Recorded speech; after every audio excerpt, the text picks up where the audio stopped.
Shalini, welcome to the success zone. जैसा आपको पता है कि हम यहाँ पे डिस्कस कर रहे हैं प्रीवियस ईयर क्वेश्चन जो आपके एसएससी और भी किसी भी एग्ज़ाम के पॉइंट ऑफ व्यू से काफ़ी इम्पॉर्टेंट है, क्योंकि वनडे एग्ज़ाम की अगर बात करो तो क्वेश्चन काफ़ी ज़्यादा रिपीट होते हैं।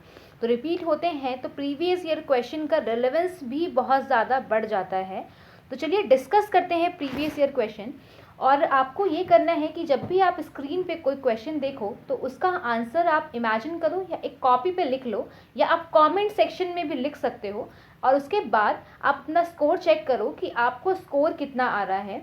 अगर आपका स्कोर ज़्यादा है तब तो कोई परेशानी वाली बात नहीं है, लेकिन अगर आपका स्कोर कम आ रहा है तो आपको परेशान नहीं होना है। आपको देखना है कि आपकी कहाँ पे कमी रह रही है, तो उस कमी को एनालाइज करो और वहाँ पे ज़्यादा काम करो, और इसलिए परेशान मत हो। और यहाँ पे आप जिस तरह से हम यहाँ पे डिस्कस करते रहते हैं क्वेश्चन, तो हम यहाँ पे 10 क्वेश्चन डिस्कस करते हैं, लेकिन 10 क्वेश्चन सिर्फ कहने के लिए डिस्कशन होता है। हम 10 से काफ़ी ज़्यादा क्वेश्चन डिस्कस करते हैं, इसलिए आप डिस्क्रिप्शन वाला पार्ट बहुत अच्छे से सुने। वहाँ से आपके कम से कम 3 से 4 क्वेश्चन निकल जाते हैं, इसलिए आप बहुत ध्यान से इसको सुने। एंड आप को अगर ये इस वीडियो की पीडीएफ चाहिए तो आप हमारा द सक्सेस जोन चैनल जो है, जो टेलीग्राम पे है, उसको भी फॉलो कर सकते हैं। और आप मुझे अगर पर्सनली फॉलो करना चाहें तो एफबी पे फॉलो कर सकते हैं। चलिए गाइस, शुरू करते हैं। आपका पहला सवाल, विच of the following is not fundamental right in Indian constitution? कौन सा ऐसा जो राइट है जो फंडामेंटल राइट नहीं है इंडियन कॉन्स्टिट्यूशन में? Right to equality, right to freedom, right to property, right against exploitation, समानता का अधिकार, स्वतंत्रता का अधिकार, संपत्ति का अधिकार, शोषण के खिलाफ अधिकार। इनमें से कौन सा अधिकार मौलिक अधिकार नहीं कहलाता है? बताइए, क्या आंसर इसको आपको लग रहा है कि इसमें से कौन सा आंसर जो है वो करेक्ट है? चलिए इसका आंसर देखते हैं। तो राइट टू प्रॉपर्टी जो है वो अर्लियर, पहले जब हमारा संविधान बना था उस वक्त फंडामेंटल राइट की कैटेगरी में इसको रखा गया था। किसके अंदर? तो आर्टिकल 31 के अंदर। लेकिन बाद में क्या हुआ, जैसे जैसे क्या होता है कि हम कॉन्स्टिट्यूशन को एक लिविंग डॉक्यूमेंट मानते हैं। तो कॉन्स्टिट्यूशन को लिविंग डॉक्यूमेंट मानने की वजह से क्या होता है कि जब भी आप कहीं पर भी कुछ भी चेंजेस होता है, जैसा आपको पता है कि आपका जो सराउंडिंग है, आप जहाँ रह रहे हो, वो हमेशा चेंज होता रहता है। देखिए, पहले कोविड-19 का सिचुएशन नहीं था तो आप मज़े से बाहर घूम रहे थे ना, कोई परेशानी वाली बात नहीं थी। सरकार की तरफ से कोई ऑर्डर नहीं था कि आप यहाँ नहीं जा सकते, वहाँ नहीं जा सकते। लेकिन जैसे ही कोविड-19 की सिचुएशन आई, आपका पूरा का पूरा सिनेरियो चेंज हो गया। उसी तरह से जिस तरह से कोई भी सराउंडिंग में कुछ भी चेंजेस होता है, उसके अकॉर्डिंग हम कॉन्स्टिट्यूशन में भी अमेंडमेंट करते हैं। तो जब कुछ टाइम पीरियड बाद, जब हमारे जो कॉन्स्टिट्यूशन के निर्माता हैं, जो गवर्नमेंट है, उनको जब ऐसा लगा कि right to property fundamental right नहीं होना चाहिए, तो उन्होंने अमेंडमेंट एक्ट किया, 44th कॉन्स्टिट्यूशन अमेंडमेंट एक्ट 1978 में, जो फंडामेंटल राइट की कैटेगरी से राइट टू प्रॉपर्टी को हटा करके उसको लीगल राइट कर दिया गया। और लीगल राइट जो किया गया वो आर्टिकल 300A के अंदर अब ये आता है। पार्ट आपका 12 है, जिसके अंदर अब ये कॉन्स्टिट्यूशन के पार्ट 12 के अंदर आता है। अब देखिए, सवाल ये उठता है, लीगल राइट क्या होता है और फंडामेंटल राइट क्या होता है?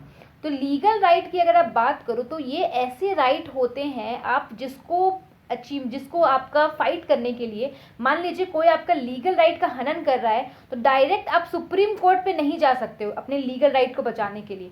लेकिन फंडामेंटल राइट में क्या है कि आप डायरेक्टली सुप्रीम कोर्ट में अप्रोच कर सकते हो। मान लो आपका किसी फंडामेंटल राइट को हनन किया गया किसी के द्वारा, तो आप डायरेक्टली सुप्रीम कोर्ट में जाके केस फाइल कर सकते हो कि भाई ऐसा ऐसा हुआ है, हमारा फंडामेंटल राइट का हनन हो रहा है। लेकिन जब लीगल राइट का आपका हनन होगा तो आप डायरेक्टली सुप्रीम कोर्ट में नहीं जाओगे, बल्कि कोर्ट की हायरार्की फॉलो करोगे।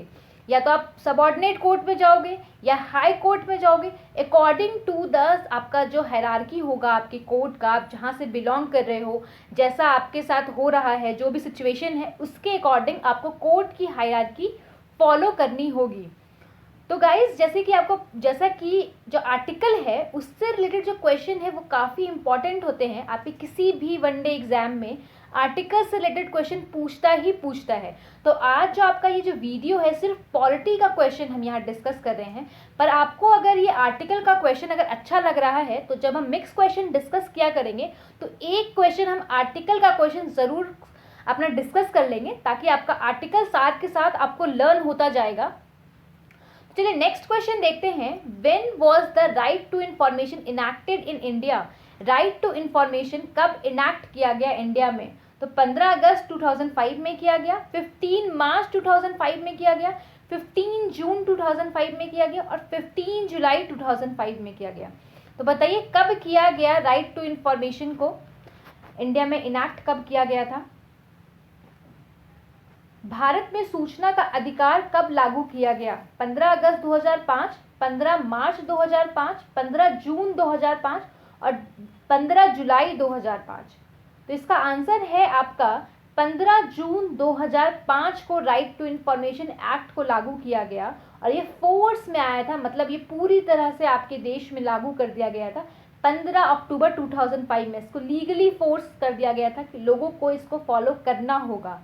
और इसका एम क्या था कि ये एम था कि सिटीजन जो इंडिया है, इंडिया का जो सिटीजन है उसको एक्सेस करने को मिले, उसको अधिकार मिले कि गवर्नमेंट के द्वारा जो भी काम किया जा रहा है उसका इंफॉर्मेशन वो कलेक्ट कर सकें, ट्रांसपेरेंसी हो गवर्नमेंट के कोई भी काम करने में, कि गवर्नमेंट क्या है चोरी छुपे कोई काम ना कर रही हो, जो भी काम गवर्नमेंट कर रही हो वो उसकी अकाउंटेबिलिटी हो। अकाउंटेबिलिटी का मतलब क्या है कि वो आंसर देना होगा उनको, जो भी वो कार्य करेंगे, हम जो भी क्वेश्चन पूछेंगे आंसर देना होगा। जैसे कि आपको पता है जब गवर्नमेंट आपसे टैक्स कलेक्ट करती है और बहुत जगह पे इन्वेस्ट करती है तो आपके पास ये अधिकार है कि आप गवर्नमेंट से पूछ सकते हो जो आपने टैक्स पे किया है वो कहाँ पे क्या चीज़ें क्या हो रहा है कि ये इन्वेस्टमेंट हो रहा है गवर्नमेंट के द्वारा।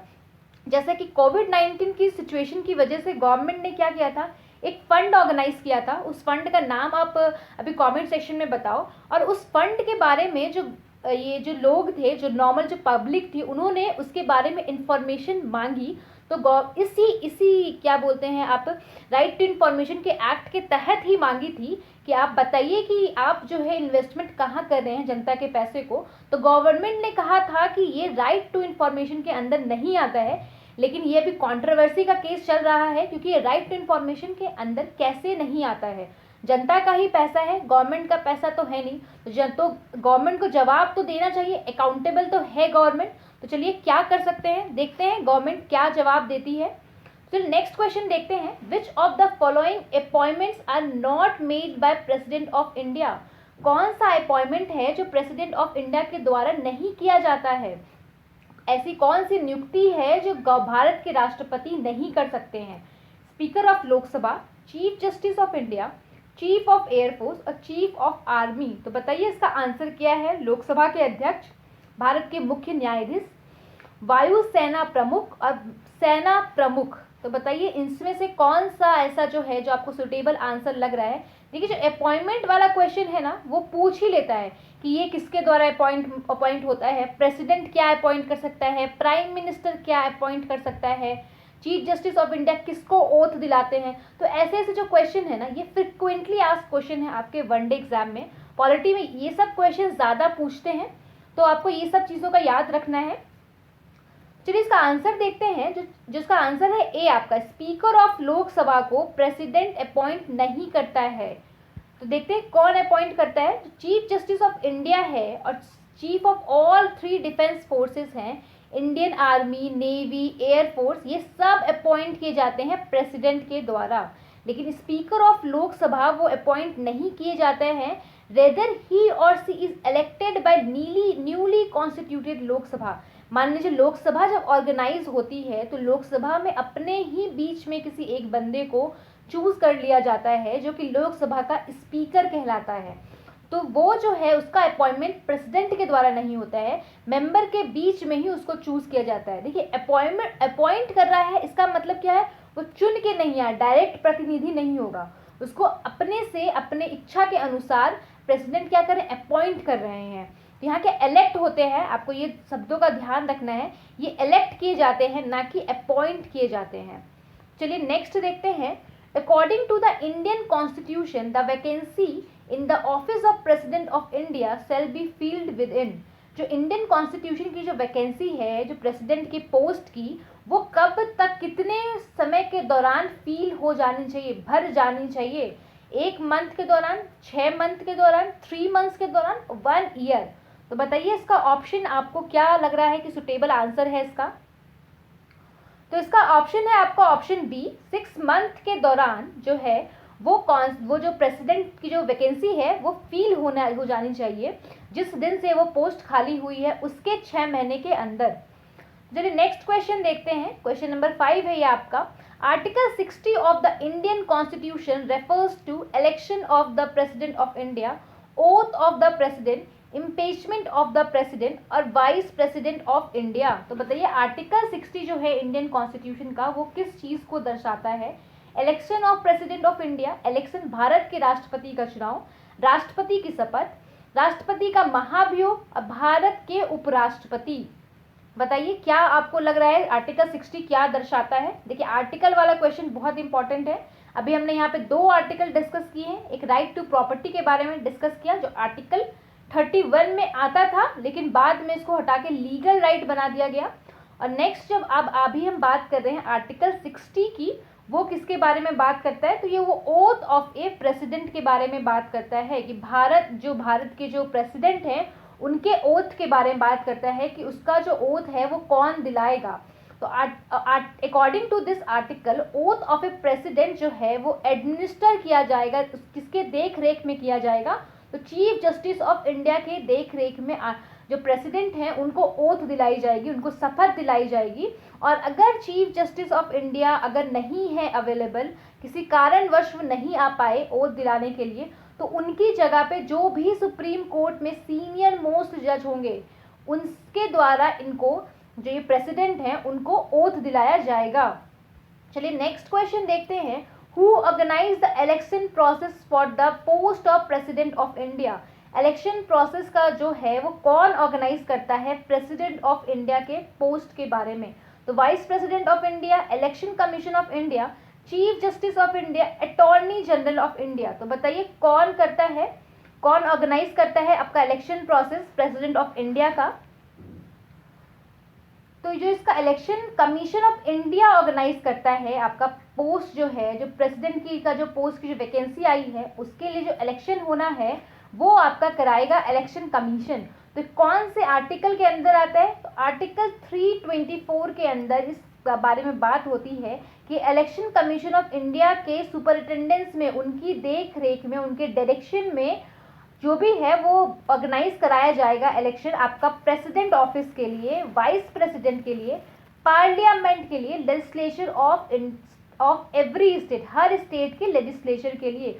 तो इन सब सारी चीज़ों का जो है वो इलेक्शन ऑर्गेनाइज कराते हैं आपके कौन? Election commission. तो इसीलिए मैंने आपसे कहा था कि आप डिस्क्रिप्शन पार्ट बहुत अच्छे से सुना करें, क्योंकि डिस्क्रिप्शन में पार्ट में हम काफ़ी सारे क्वेश्चन यहाँ पे क्या करते हैं, कवर अप करते हैं। देखिए यहाँ पे आपका आर्टिकल 324 कवर हो गया, इलेक्शन कमीशन कौन कौन सी पोस्ट के लिए ऑर्गेनाइज कराता है आपका इलेक्शन, वो आपका ये क्लियर हो गया यहाँ पे। तो यहाँ से आपके 3 क्वेश्चन निकल गए। तो आप अगर ध्यान से देखेंगे तो हम यहाँ पे 30-40 क्वेश्चन यहाँ पे हम रोज डिस्कस कर लेते हैं, हम जब भी प्रीवियस ईयर क्वेश्चन का डिस्कशन करते हैं आपके साथ।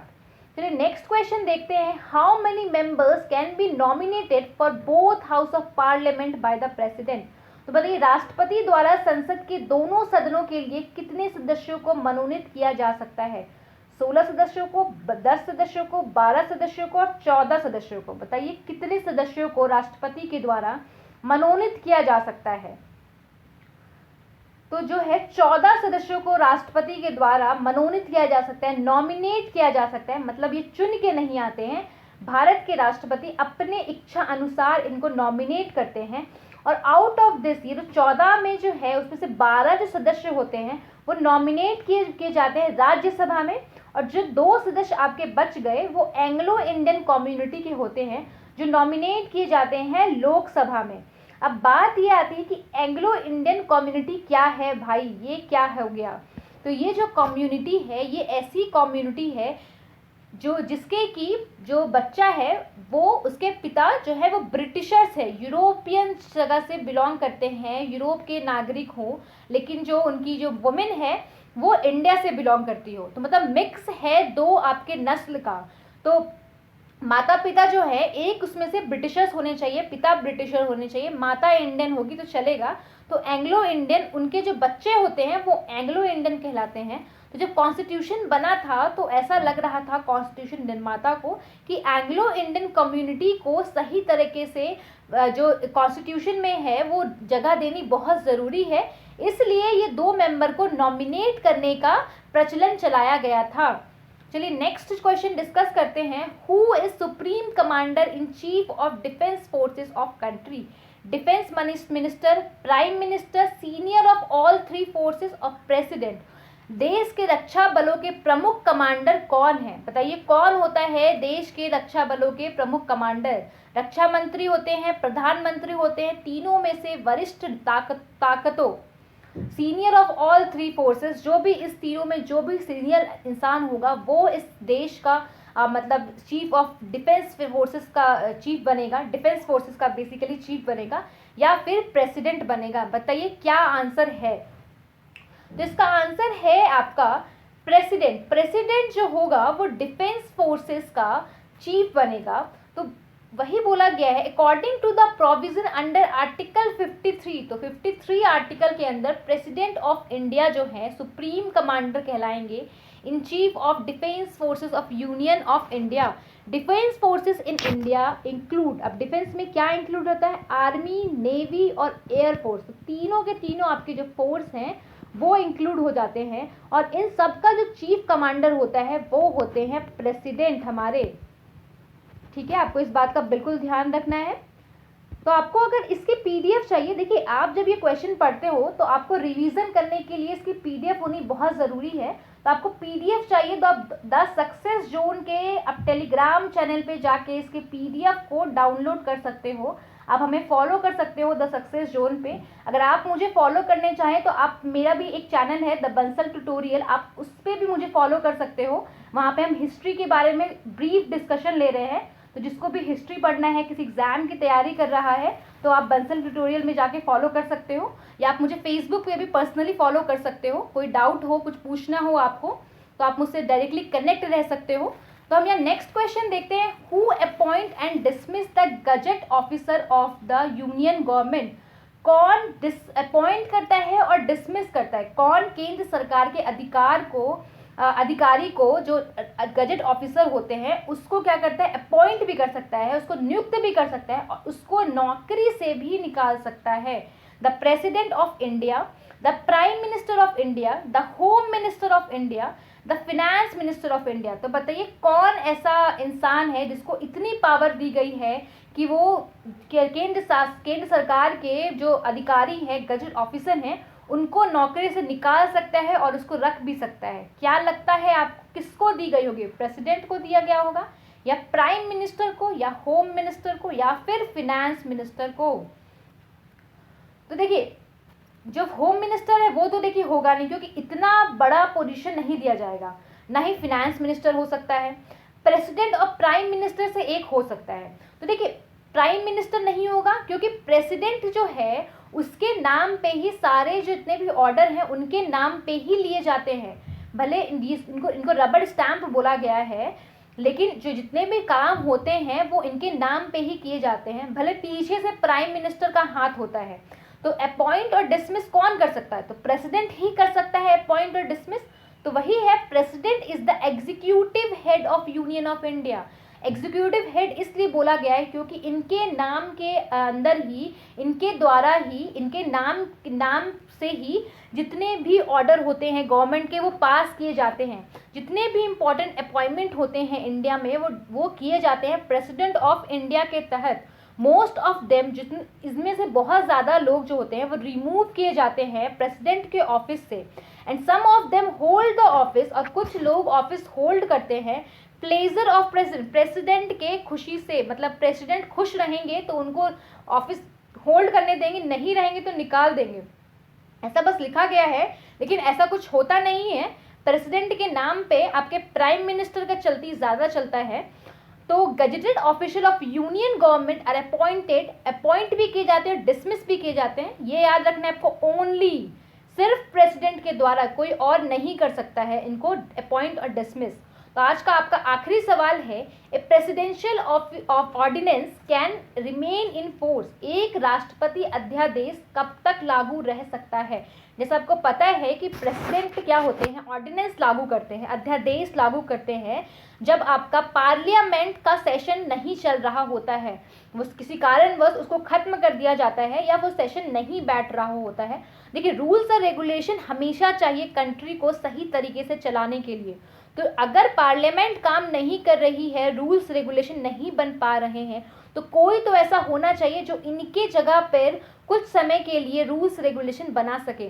तो वो काम करता है आपका प्रेसिडेंट। तो ये प्रेसिडेंट के द्वारा जो भी रूल्स रेगुलेशन जो ऑर्डिनेंस के नाम पे पारित किए जाते हैं, जो लागू किए जाते हैं, तो वो कब तक लागू रहते हैं, आपको यहाँ पे ये बताना है। 3 मंथ तक रहते हैं, 6 मंथ तक रहते हैं, या फिर 9 मंथ तक, या फिर चलते ही रहते हैं, अनिश्चित काल तक चलते रहते हैं, इनडेफिनेटली, कभी खत्म ही नहीं होते हैं। तो ये आपका जो इसका आंसर होगा वो होगा आपका फॉर 6 मंथ, 6 मंथ के अनुसार 6 मंथ तक ये ऑर्डिनेंस रहते हैं। अब यही बात करें under the provision of article 123, 123 article के अंदर president can promulgate ordinance, president ने ऑर्डिनेंस क्या किया, लागू किया। प्रोमुलगेट मतलब होता है लागू करना, to deal with matter of urgent national importance. जैसा मैंने आपको बताया कि पार्लियामेंट नहीं है सेशन में, और तो कोई ना कोई ऐसा कुछ ना कुछ चाहिए जिससे रूल्स रेगुलेशन हमेशा बनता रहे। देखो, इकोनॉमी में और किसी समय भी राज व्यवस्था में कभी भी कुछ भी प्रॉब्लम अराइज हो सकता है, तो उसको सॉल्व करने के लिए, शॉर्ट आउट करने के लिए कोई तो चाहिए। तो ये मैटर ऑफ अर्जेंट इंपॉर्टेंस पे क्या करते हैं, राष्ट्रपति आर्टिकल 123 के अंदर क्या करते हैं, अध्यादेश जारी करते हैं। और ये जो अध्यादेश होता है वो किसी वक्त भी उसको प्रेसिडेंट के द्वारा तो कभी भी उसे लिया जा सकता है, लेकिन वो अध्यादेश कब तक लागू रहेगा, जब तक जो बोथ हाउस जो पार्लियामेंट है सेशन में नहीं आ जाता है, जब तक वो वापस से बैठने नहीं लग जाती है पार्लियामेंट। जिस दिन पार्लियामेंट बैठेगी उस दिन से 6 वीक के अंदर उसमें अप्रूवल लेना बहुत ज़रूरी है। अगर वो अप्रूवल नहीं मिलता है 6 वीक के अंदर, तो वो ऑटोमेटिकली ख़त्म हो जाएगा। और अगर मैक्सिमम गैप, जैसा आपको पता है 2 सेशन के बीच में कितने टाइम का होता है, 6 मंथ का मैक्सिमम गैप रख सकते हैं आप। मतलब अगर अभी जो सेशन निष्कासित हुआ, ख़त्म हुआ आपका ये पार्लियामेंट का, तो जो नेक्स्ट सेशन आपका 6 महीने के अंदर ऑर्गेनाइज करना पड़ेगा आपको। अगर नहीं होता है तो ऐसा हो ही नहीं सकता कि नहीं होगा, क्योंकि 6 मंथ लास्ट टाइम पीरियड जो दिया हुआ है, मैक्सिमम गैप का जो टाइम पीरियड दिया गया है एक सेशन से दूसरे सेशन के बीच में, वो 6 मंथ का दिया गया है। तो 6 मंथ के अंदर उसको जो है वो अप्रूवल मिलना पड़ेगा। तो 6 मंथ हो गया या फिर 6 वीक हो गया। तो आपको ये ध्यान रखना है guys. Thank you so much guys. आप ज़रूर बताएं कि आपको ये वीडियो कैसा लग रहा है, क्या स्कोर है आपका। अगर आप कुछ चाहते हो, कुछ चेंजेस करना इस वीडियो में, तो भी आप बता सकते हो कमेंट सेक्शन में कि क्या चेंजेस आप क्या चाहते हो इसमें, और हम क्या चीज़ें ऐड करें, इससे हमें इम्प्रूवमेंट करने में आसानी होगी। वीडियो अच्छा लगे तो लाइक ज़रूर कीजिएगा। Thank you so much guys.